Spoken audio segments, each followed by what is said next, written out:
Tunasema jambo kwa nyote mnayotufuata asubuhi ya leo kwenye mtandao wetu wa Grand TV. Hii Grand TV tunawaletea habari mbalimbali kuhusu security ya Grand, kuhusu na habari mbalimbali za nchi mbalimbali. Sasa hapa kwenye microphone muko na mtangazaji Moize, niko na mwenzetu mtangazaji atajitambulisha kwa wanayotufuata. Bwana Fidele, jitambulishe kwa wafuasi wetu. Asante sana. Kwa majina ni Fidele Musade, kwa jina maarufu Kongole.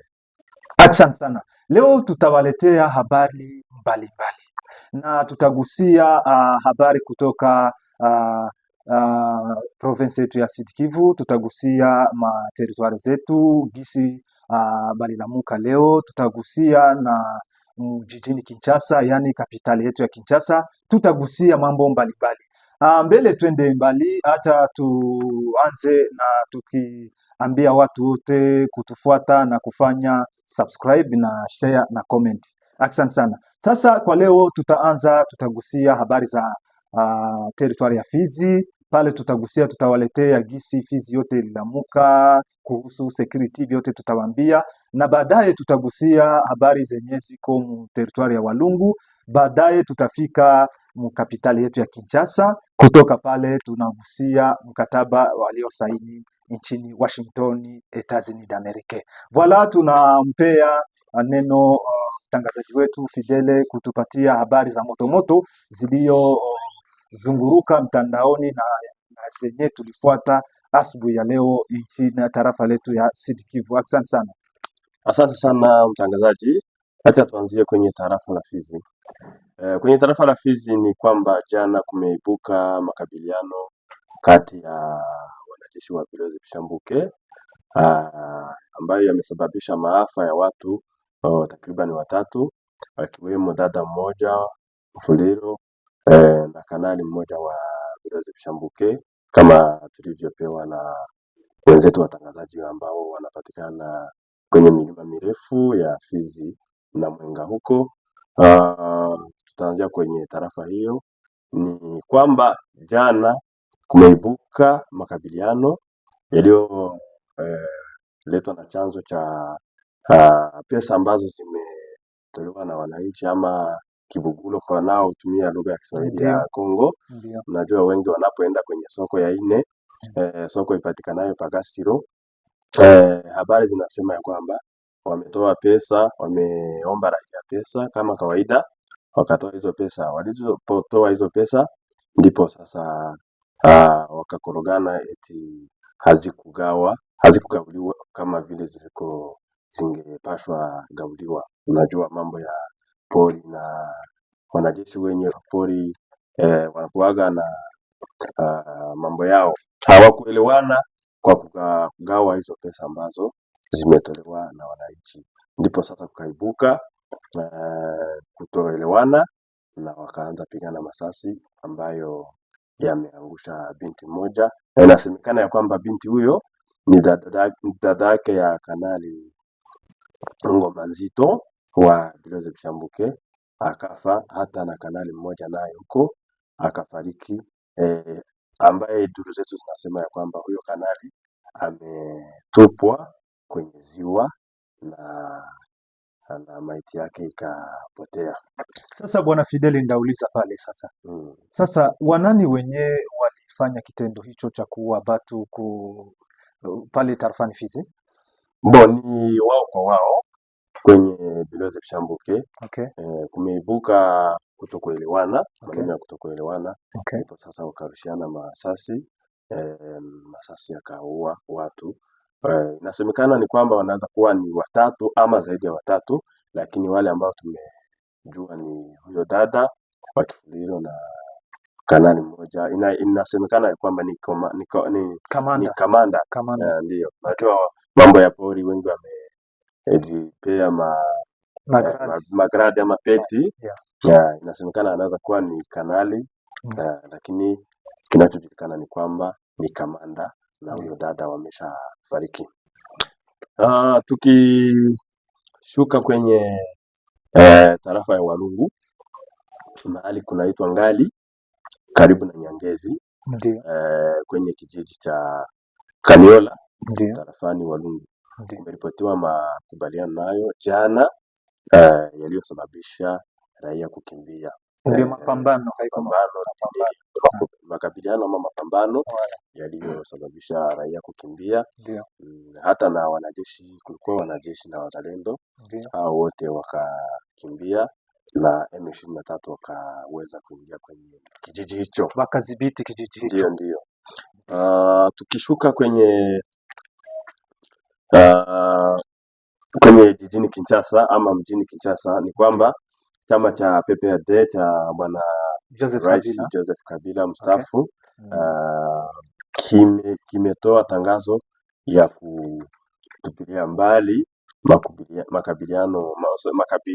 makubaliano yaliyosainiwa juzi kwenye nchi mbili, Rwanda na Kongo, ambapo wameandika kwamba mkataba wa amani wa kihistoria uliosainiwa Ijumaa jijini Washington kati ya Jamhuri ya Kidemokrasia ya Kongo na Rwanda umeibua hisia mseto miongoni mwa wanasiasa nchini humo.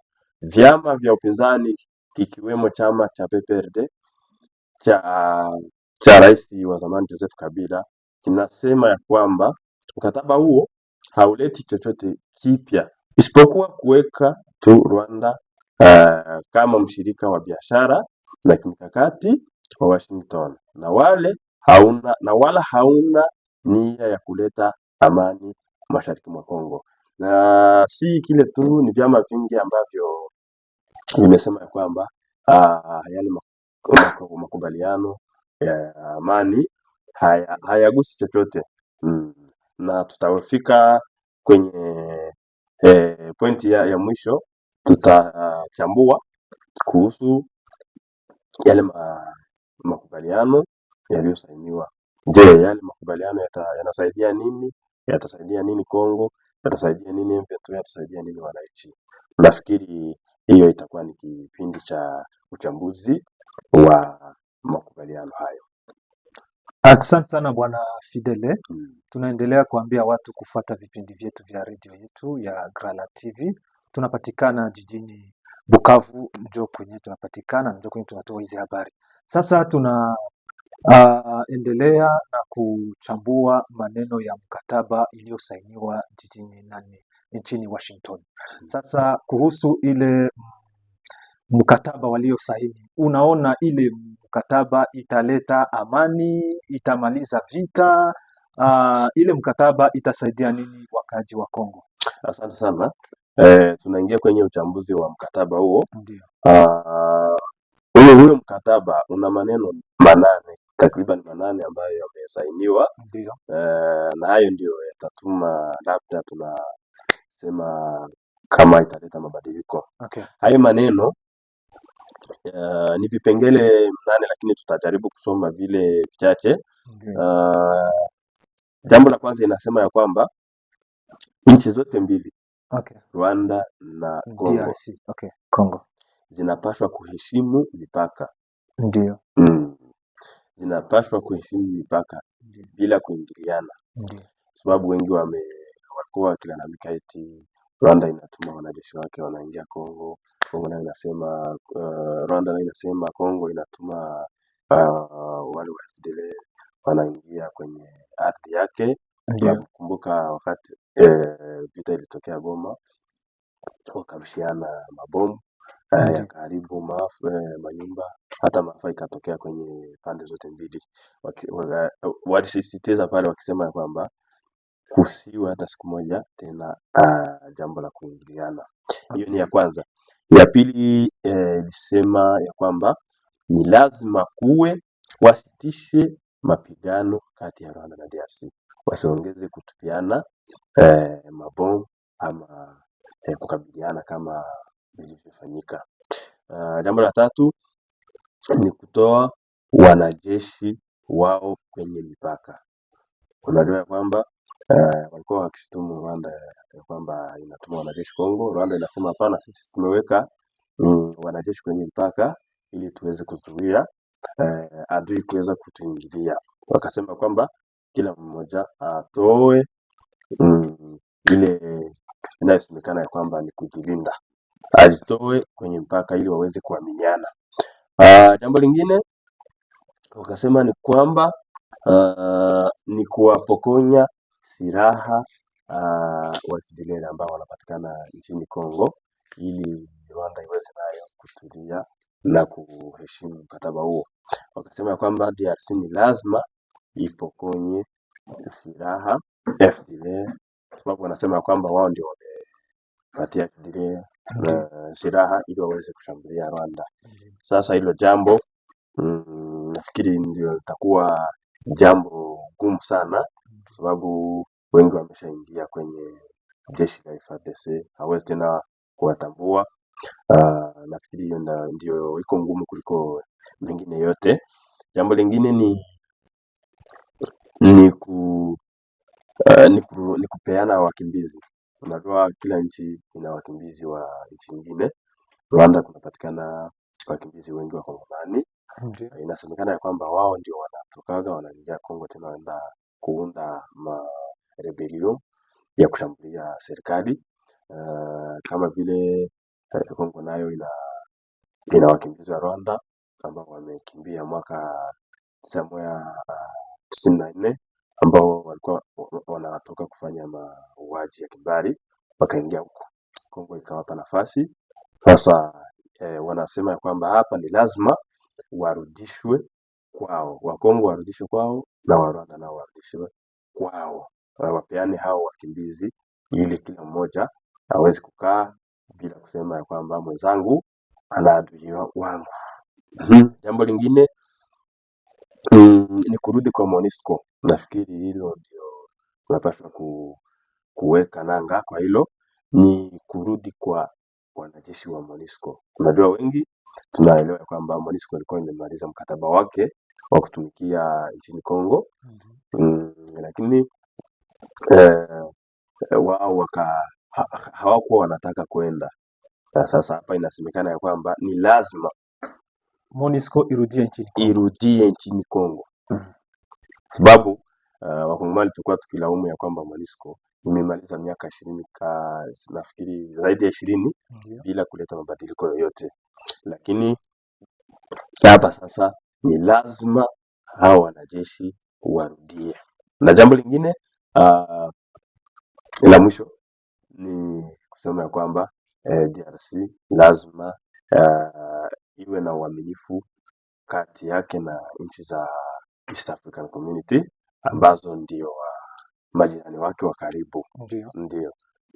Hata kwenye mambo ya uchumi waweze kuchangia uchumi, waweze kupeana uchumi bila tatizo yoyote. Unajua ya kwamba DRC ilikuwa imeshajitoa kwenye marafiki zake ama majirani wake, wakisema ya kwamba hawana uaminifu, hawaamini Rwanda, hawaamini Uganda, hawaamini Kenya, hawaamini Sudan. Unajua kwamba kuna wakati walituma wanajeshi wake wa East African Community wakafika Kongo. Walipofika Kongo, Kongo ikawarudisha, ikasema kwamba haina imani nao, eti ina imani tu na nchi ya Burundi. Sasa hapa sasa wakaambiwa lazima waaminiane na waweze kushirikiana kiuchumi nchi jirani wake wa Kongo. Hayo ndio mambo ambayo yamesainiwa, lakini jambo ambalo tunaweza kuwaambia wengi walikuwa wanatuuliza, je, mbona sasa M23 haitoki? Mbona sasa vita tena inaendelea na walifanya maongezi? Hayo maongezi ama ile makubaliano iliyofanyika juzi ilikuwa ni makubaliano ya Rwanda na Kongo, si makubaliano ya M23 na Rwanda ama M23 na Kongo. Haigusi hata kidogo makubaliano ya M23, sababu tuwakumbusha kwamba makubaliano ya M23 na serikali ya Kongo itafanyika mjini Doha, Qatar, kwenye nchi ya Qatar. Hayo ndio yataleta labda suluhisho kwa nchi, lakini hii ni mambo ya Kongo na Rwanda, sababu mnajua kwamba Amerika imekuja kama vile ndio itadhibiti mineral resources, ile yote ndio itadhibiti kufanya uchuruzi. Sasa ikasema kwamba inaamini tu Rwanda ya kwamba ndio inaweza kuisaidia kuweza kutengeneza zile maminere, sababu watajenga rafineri ku Rwanda, ndio watatengeneza, sababu wanaamini Rwanda, wanajua hakuna rushwa, wanajua usalama unatosha. Wakasema hawawezi kuitika kushirikiana na serikali ya Tshisekedi ikiwa bado Rwanda hawajatengeneza mambo yake na Kongo ili waweze kutumikia biashara yao nchini Rwanda. Ndio sasa watu wanajiuliza kwa nini vita iwe kati ya M23 na FARDC, lakini sasa kusainiwe makubaliano kati ya Rwanda na Kongo. Ndio hiyo sasa hatuwezi kukata tamaa, labda tusubirie makubaliano ya M23 na ama AFC na serikali ya Kongo ambayo yatafanyika mjini Doha kwenye nchi ya Qatar. Nafikiri hayo ndio yataleta mabadiliko kwa nchi ndani. Labda yataleta mabadiliko, ama wasipoelewana, nafikiri mapambano yataendelea. Asante. Asante sana Bwana Fideli, tunakushukuru kwa kutoa habari zile na tunashukuru wafuasi wetu wenyewe walitufuata tangu mwanzo mpaka mwisho. Tunaendelea kuwaambia kama sisi tutakuwa tunafikishia taarifa ya habari kila asubuhi na kila magharibi, ndio tunaita jioni. Magharibi ndio jioni, asubuhi bien sûr mna comprendre. Kisha tunawalika kufanya subscribe wenyewe hawafanya subscribe ku Gralac TV na muendelee kufuata vipindi vyetu. Tunasema bye bye kwa leo, na tunachunga tena muendelee kutufuata. Asante sana Bwana Fidel.